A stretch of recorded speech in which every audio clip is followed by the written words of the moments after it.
Assalamualaikum warahmatullahi wabarakatuh. Oke guys, kembali lagi kita di video pembelajaran kali ini.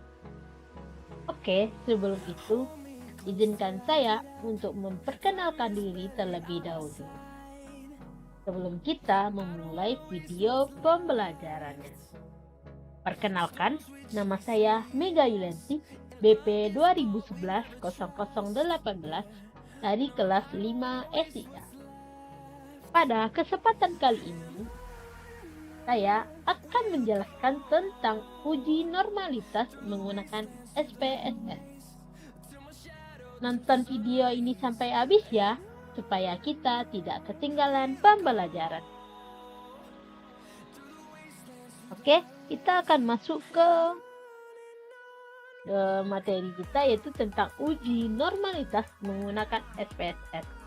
Sebelum itu kita harus memahami konsep dasar dari SPSS. Yang pertama, pada SPSS uji normalitas dibedakan menjadi dua berdasarkan jumlah sampel yang akan kita gunakan.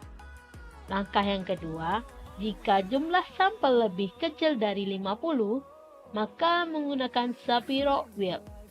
Sedangkan apabila jumlah sampel lebih besar dari 50, maka menggunakan tipe Kolmogorov-Smirnov. Selanjutnya kita akan menggunakan pedoman pengambilan keputusan dari uji normalitas. Itu ada dua. Yang pertama itu jika nilai signifikasi besar dari 0,05, maka data penelitian berdistribusi normal.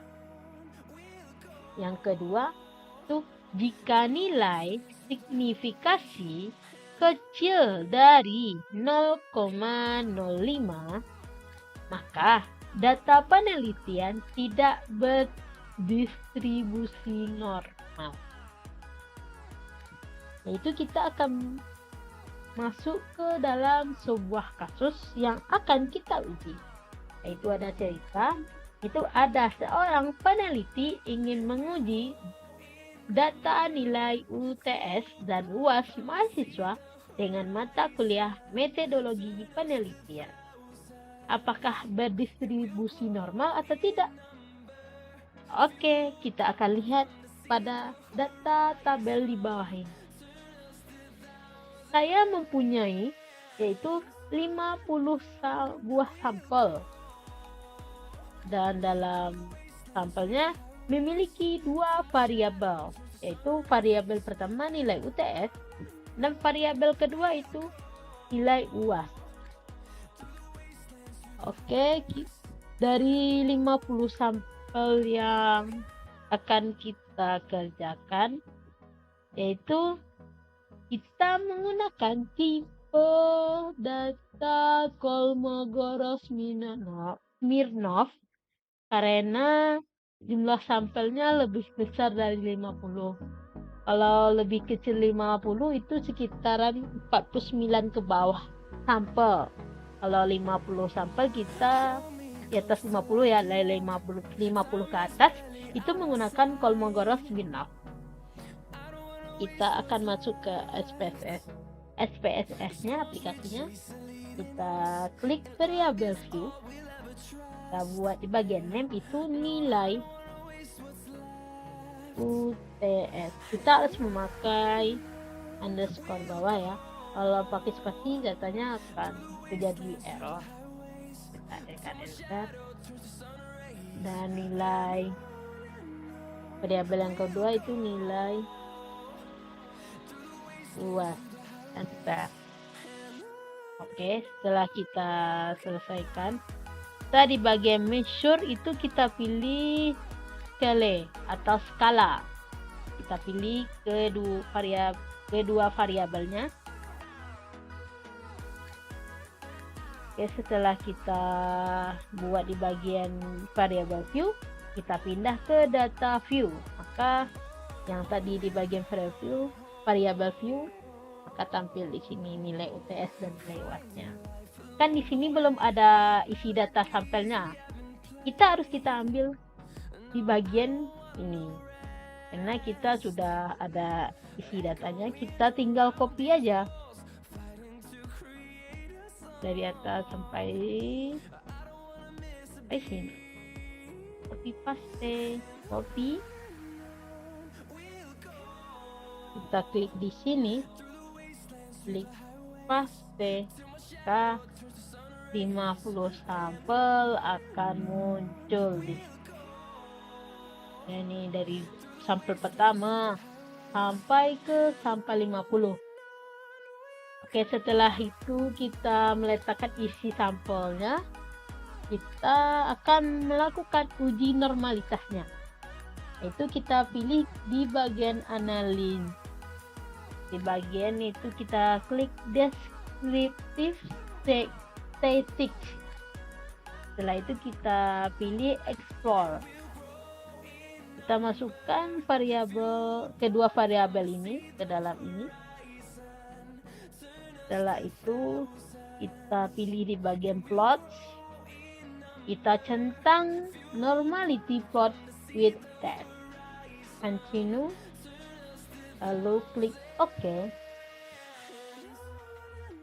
Maka data yang telah kita buat uji tadi maka akan muncul uji normalitasnya. Ini.